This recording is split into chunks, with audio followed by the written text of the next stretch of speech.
Hello friend, मैं मोहम्मद चांद। तो आइए स्टार्ट करते हैं अपना जो है लेक्चर नंबर 2 समांतर श्रेणी का। तो आज जो हम पढ़ेंगे प्रश्नावली 5.1।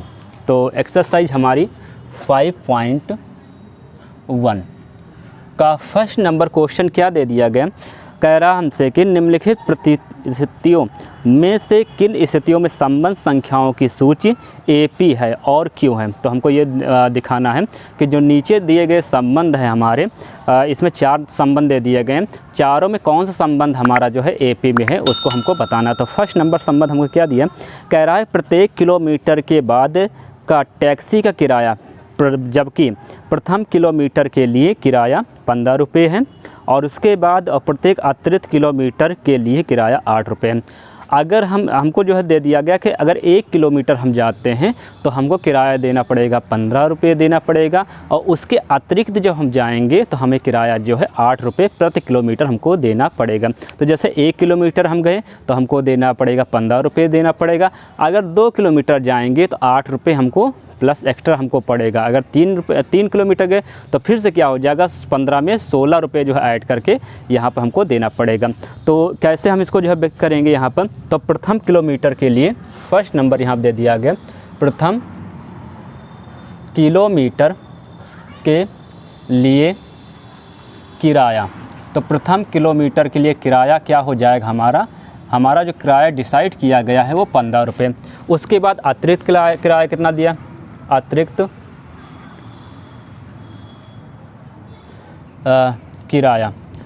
किराया कितना हो जाएगा यहाँ पे, प्रति किलोमीटर के लिए हो जाएगा हमारा जो है 8 रुपये हमको उसको देना पड़ेगा।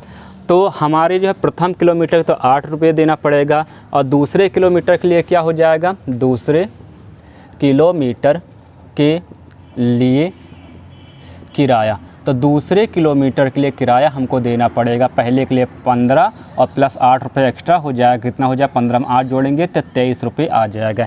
इसी प्रकार से तीसरे किलोमीटर के लिए हमें कितना किराया देना पड़ेगा, तो तीसरे किलोमीटर के लिए किराया हो जाएगा यहाँ पर हमारे पास, यहाँ पे 2 किलोमीटर के लिए हो गया 23 रुपये हो गया, और फिर उसके बाद तो 23 और फिर प्लस 8 रुपये एक्स्ट्रा पड़ जाएंगे हमारे। तो 23 में जब हम 8 जोड़ेंगे तो कितना हो जाएगा, यहाँ पर 31 हो जाएगा। ऐसे चौथे किलोमीटर के लिए कितना हो जाएगा, चौथे किलोमीटर के लिए किराया हमारा हो जाएगा। देखिए 3 किलोमीटर के लिए हमें देना पड़ेगा, अगर 3 किलोमीटर हम जाते हैं तो हमको देना पड़ेगा 31 रुपये देना पड़ेगा। अगर 4 किलोमीटर हम जाएंगे तो फिर से 8 रुपये प्लस हमें एक्स्ट्रा देना पड़ेगा, तो कितना हो जाएगा यहाँ पर 39 रुपये। इसी प्रकार से और भी हम मान ज्ञात कर सकते हैं। तो अगर इसको हम श्रेणी में लिखते हैं तो श्रेणी हमारी क्या बनेगी, श्रेणी या फिर श्रृंखला हमारी बन जाएगी। तो श्रृंखला हो जाएगी, पहला किलोमीटर के 15, दूसरे के लिए 23, तीसरे के लिए यहाँ पर 31 और चौथे के लिए 39 डैश यहाँ पर हो जाएगा, इतना हो जाएगा।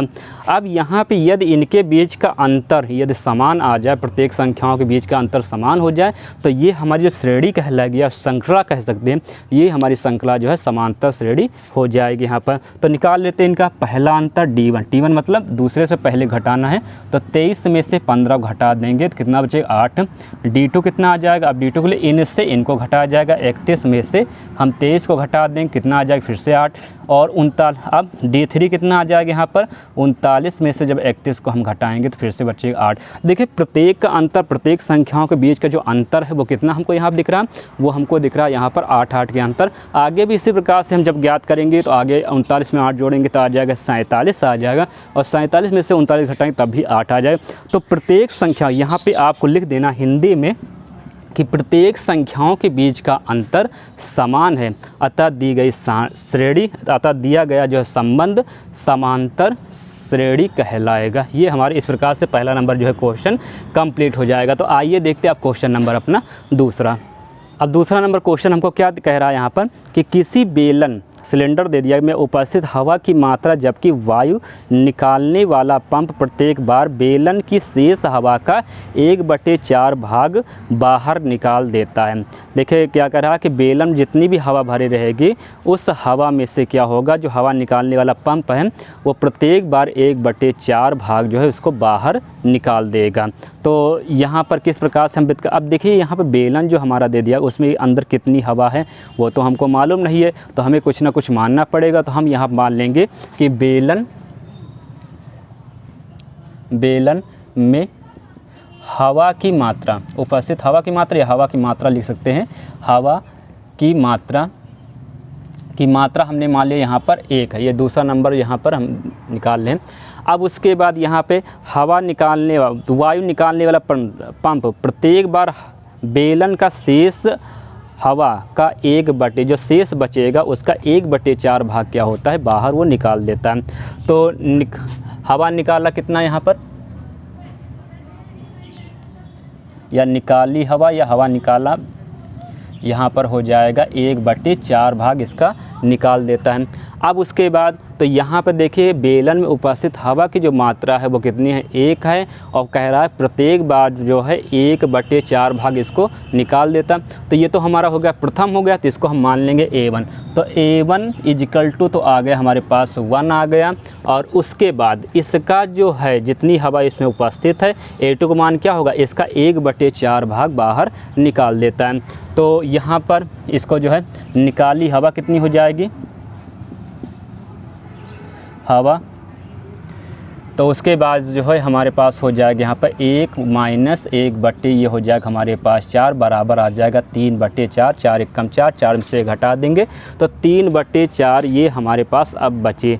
तो ये क्या हो जाएगा हमारा, ये हो जाएगा हमारा ये हो जाएगा हमारे पास A2 बराबर कितना आ गया यहाँ पर 3/4, या 1 मिनट यहाँ पर इसको हम A2 लिखेंगे। A2 का मान क्या होगा, जितनी भी हवा उसमें उपस्थित है उस हवा में से 1/4 निकाल देंगे। तो अब कितना यहाँ पर आ गया, 3/4 आ गया। तो ये हमारी आ गई शेष हवा यहाँ पर उस पंप में, मतलब बेलन में भरी हुई हवा की मात्रा अब कितनी हो जाएगी, 3/4 हो जाएगी। अब हमसे कह रहा है कि जो हवा बेलन के अंदर जो हवा बची हुई है उसका 1/4 भाग निकाल देता है हवा निकालने वाला पंप। तो यहाँ पर अब निकाली हवा कितनी हो जाएगी, या फिर शेष हवा, ये आ जाएगा हमारे पास, इतनी हमारे पास भरी हुई है, इसमें का 1/4 भाग बाहर निकाल देगा। तो आ जाएगा यहाँ पर 3/, यहाँ पर आ जाएगा 4 चौक यहाँ पर 16 आ जाएगा। उसके बाद A3 का मान कितना आ जाएगा यहाँ पर, तो A3 बराबर हो जाएगा हमारा, देखिए 3/4 भाग थी और इतना भाग ये क्या कर दिया उसने निकाल दिया। तो अब कितना बचेगा, तो A3 मतलब शेष हवा उसमें बचेगी 3/4 - 3/, यहाँ पर 16। तो लासा यहाँ पर लेंगे तो आ जाएगा यहाँ पर 16 को 4 से भाग करेंगे बचेगा यहाँ पर 4, और 4 का गुणा 3 से करेंगे 4 3 हो जाएगा 12, माइनस के यहाँ पर 16 यहाँ 16 का भाग करेंगे कट जाएगा, बचेगा 1 का गुणा यहाँ 3 में गया 3 1 3, तो आ गया 9/, यहाँ पर आ जाएगा 16 आ जाएगा। इसी प्रकार से हम A4 का भी मान ज्ञात कर सकते हैं। अब यहाँ पे बेलन में अब इतनी हवा बची हुई है, अब इस हवा का 1/4 भाग फिर से निकल जाएगा, और उसके बाद जो शेष हवा बचेगी उसमें से क्या करेंगे, हम पहले वाली हवा को माइनस कर देंगे तो ये शेष हवा हमारे पास आ जाएगी, मतलब A4 आ जाएगा। तो यहाँ श्रेणी हमारी क्या बन रही है, श्रेणी हमारी यहाँ पर बन रही है, पहले तो था यहाँ पर 1 और उसके बाद आ गया 3/4 आ गया, फिर उसके बाद 9/, यहाँ पर 16 हो गया डैश डैश डैश। अब उसके बाद यहाँ देख लेते हैं इनका डिफरेंस समान है कि नहीं। तो D1 का मान कितना हो जाए, इससे इसको घटाएंगे तो 3/4 - 1 बराबर 4 एकम 4, 4 में से 3 घटाएंगे तो माइनस का 1/, बचेगा 4, और D2 का मान कितना हो जाएगा, इससे इसको घटाना है तो ये हो जाएगा 9/16 माइनस का 3/4 घटा देंगे यहाँ पर। तो देखिए यहाँ पर लासा हो जाएगा हमारे पास 16 कट गया बचा 9 माइनस, और 16 को 4 से जब भाग करेंगे बचेगा 4 चौक 16, 4 आएगा यहाँ पे भागफल, और 4 का गुणा यहाँ 3 का 4 3 12 हो जाएगा, 12 में से 3 को हम 9 को घटा देंगे बचेगा यहाँ पर हमारे पास -3/16 बचेगा। तो देखिए D1 का मान आया था -1/4 आया था, D2 का मान आ रहा 3/16, तो अंतर तो समान है नहीं। आगे इसी प्रकार D3 का भी मान जो ज्ञात करेंगे हम वो भी भिन्न भिन्न आएगा यहाँ पर।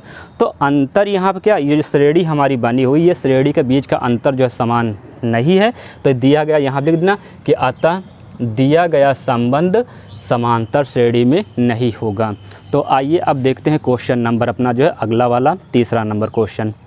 तीसरा नंबर क्वेश्चन हमको क्या कह रहा है यहाँ पर कि प्रत्येक मीटर की खुदाई के बाद एक कुआं खोदने में आई लागत, जबकि प्रथम मीटर खुदाई की लागत 150 रुपये। अगर 1 किलोमीटर हम जो है यहाँ पर प्रथम 1 मीटर अगर यदि हम जो है खोदते हैं तो हमको जो है लागत उसकी जो आएगी 150 रुपये आएगी, और बाद में प्रत्येक मीटर खुदाई की लागत जो है 50 रुपये बढ़ती जाएगी। यहाँ पर कहने का मतलब एक कुआं कोई जो है व्यक्ति खुदवा रहा है और उसकी 1 मीटर अगर हम खुदवाएंगे, जैसे मान लेते हैं कोई कुआं है यहाँ पर इस प्रकार से, तो यदि इसका 1 मीटर यहाँ तक मान लिया इसको खुदवाया 1 मीटर यदि खुदवाएंगे तो हमको देना पड़ेगा 15 रुपये, 150 रुपये इसमें हमको देना पड़ेगा। अगर फिर से 1 मीटर हमने खुदवाया तो फिर हमको कितना देना पड़ेगा, अब हमको देना पड़ेगा यहाँ पर 50 रुपये बढ़ती, मतलब जितने जैसे जैसे मीटर बढ़ते जाएंगे वैसे वैसे यहाँ पर 50 रुपये क्या हो रहा बढ़ता जा रहा है। जैसे पहला नंबर क्वेश्चन हमने लगाया था आपको कि पहले किलोमीटर के लिए 15 रुपये देना पड़ता है और दूसरे किलोमीटर के अतिरिक्त जो किराया है वो 8 रुपये हमको देना पड़ेगा। इसी प्रकार से यहाँ पे 1 मीटर अगर खुदवाएंगे हम तो 150 रुपये देना पड़ेगा। अब जैसे जैसे खुदाई यहाँ पर नीचे की तरफ बढ़ती जाएगी वैसे वैसे 50 रुपये क्या हो जाएगा जुड़ता जाएगा यहाँ पर। तो प्रथम मीटर खुदाई की लागत क्या यहाँ दे दिया गया है, यहाँ पर लिखेंगे हम प्रथम मीटर खुदाई की लागत। तो खुदाई की लागत यहाँ पर दे दिया गया हमको 150 रुपये दे दिया गया है। और उसके बाद हमसे कह रहा था कि यहाँ पर कि आगे कह रहा है कि प्रत्येक मीटर खुदाई की लागत प्रत्येक मीटर खुदाई की लागत 50 रुपये बढ़ती जाती है। मतलब अतिरिक्त यहाँ पर अतिरिक्त लागत यहाँ पर हम कह देंगे यहाँ पर लागत हो जाएगा, अतिरिक्त लागत भी लिख सकते हैं या कुछ भी लिख सकते हैं, ये हो जाएगा 50 रुपये। तो ये हो गया हमारा A1 का मान, पहला यहाँ पर मीटर 150 रुपये आ जाएगा। A2 का मान कितना हो जाएगा, A2 मतलब अब दूसरा मीटर हम खुदवाएंगे, 2 मीटर खुदवाएंगे कुआं, तो ये हो जाएगा 150 प्लस 50 बराबर आ जाएगा 200 रुपया। A3 मतलब 3 मीटर हो गए यहाँ पर, तो 2 मीटर की लागत है 200 रुपये है, तो 3 मीटर कितना हो जाएगा, फिर से 50 रुपये बढ़ जाएगा तो 250 रुपये आ जाएगा।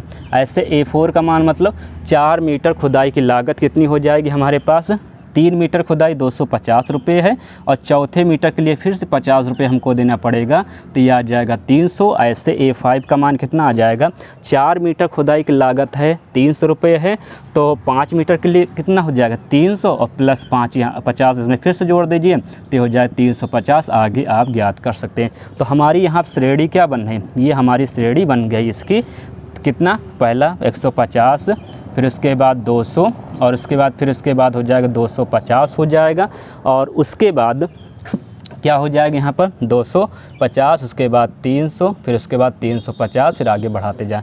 अब इनका अंतर कितना हो जाएगा, D1 बराबर आ जाएगा, इससे इसको घटाएंगे तो 200 माइनस 150 बराबर 50 बचा। D2 का मान कितना आ जाएगा, मतलब दूसरा अंतर, इससे इसको घटाएंगे। D का मतलब डिफरेंस होता अंतर, चाहे हिंदी में आप अंतर लिख दीजिए, दूसरा अंतर पहला अंतर ऐसे, या फिर D2 D1 कर सकते हैं। तो ये आ जाएगा 250 माइनस हो जाएगा कितना 200, तो बराबर आ गए यहाँ पर 50, इसमें 50। ऐसे D3 का मान निकालेंगे तो 300 माइनस हो जाएगा 250 बराबर आ जाएगा हमारे पास कितना, ये आ गया 50। अब इससे इसको घटाएंगे यहाँ पे, तो देखिए सबका अंतर क्या रहा, डिफरेंस जो हमारा D1 का मान, D2 का मान और उसके बाद D3 का मान, सभी अंतर हमारे समान हैं। तो यहाँ पर आपको लिख देना, अतः दिया गया संबंध समांतर श्रेणी में है या AP में है। तो इस प्रकार से हमारा तीसरा नंबर क्वेश्चन भी कंप्लीट हो जाता है। तो आइए अब देखते हैं क्वेश्चन नंबर 4। तो इसका जो है चौथा नंबर संबंध हमको क्या दे दिया गया यहाँ पर, कह रहा है खाते में प्रत्येक वर्ष का मिश्रधन जबकि 10,000 रुपये की राशि 8% वार्षिक की दर से चक्रवृद्धि ब्याज पर जमा की जाती है। क्या कह रहा है यहाँ पर, 10,000 रुपये हमने किसी खाते में जमा किया और उस पर ब्याज हमको मिल रहा है, 1 वर्ष में हमको मिलेगा उसका 8% हमको ब्याज मिलता है। उसके बाद क्या, चक्रवृद्धि ब्याज पर जमा की जाती है। चक्रवृद्धि ब्याज का एक साधारण ब्याज होता है और एक होता है चक्रवृद्धि ब्याज होता है। तो यहाँ पे चक्रवृद्धि ब्याज के ऊपर बात हो रही है कि हमारे खाते में यदि 10,000 रुपये, हम मान लिया कि हमने जो है 10,000 रुपये अपने खाते में जमा किया, तो 1 साल बाद उसका 8% हमको जो है ब्याज मिलेगा। तो हमारा जो हम जमा करते हैं वो हमारा कहलाता है मूलधन कहलाता है। तो मूलधन कितना हो जाएगा यहाँ पर, मूलधन हो जाएगा हमारा 10,000 रुपये हो जाएगा यहाँ पर। उसके बाद अगला यहाँ पर ब्याज की दर कितनी हो गई, ब्याज की दर बराबर हो जाएगा यहाँ पर, हमको कह रहा 8% हमको यहाँ पर मिलता है उसके, ठीक है। ये हो गई, दर हो गई। अब प्रत्येक वर्ष मतलब वर्ष समय कितना दे दिया गया यहाँ पर, तो समय हमसे कह रहा प्रति वर्ष कह रहा है, मतलब एक वर्ष में, एक वर्ष के बाद जो है हमको 8% उसका जो है ब्याज हमको मिलेगा। तो यहाँ पर चक्रवृद्धि ब्याज हमारा कितना हो जाएगा, चक्रवृद्धि ब्याज। तो प्रथम वर्ष के लिए हम यहाँ निकाल लेंगे, प्रथम वर्ष, इसके बाद लिख दे के लिए चक्रवृद्धि ब्याज, प्रथम वर्ष के लिए चक्रवृद्धि ब्याज हमारा हो जाएगा यहाँ पर कितना हो जाएगा, यहाँ पर देखिए क्या हो जाएगा फार्मूला, मूलधन, फार्मूला होता है मूलधन गुणे दर गुणे समय और बटे में होता है यहाँ पर 100 होता है। देखिए इसी प्रकार से साधारण ब्याज का भी फार्मूला लिखते हैं। तो इसके बाद यहाँ पर कितना हो जाएगा, तो पी के स्थान रखेंगे मूलधन अपना 10,000 गुणे आर के स्थान रखेंगे 8, टी के स्थान रखेंगे 1, बटे में हो जाएगा 100। तो बराबर कितना आ गया, 2 जीरो से यहाँ 2 जीरो कैंसिल हो जाएंगे और 100 का 8 में गुणा करेंगे कितना आ जाएगा, 800 आ जाए। तो ब्याज कितना, 1 साल बाद हमको ब्याज मिलेगा कितना, 800 रुपये।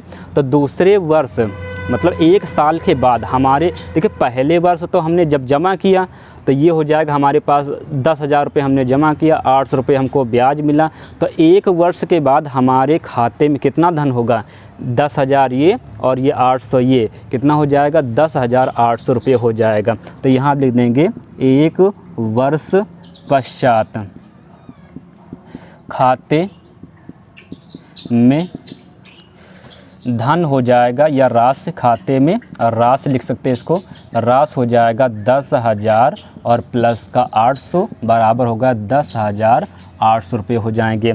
इसके बाद अब दूसरे वर्ष का निकाल लेते हैं, दूसरे वर्ष का के लिए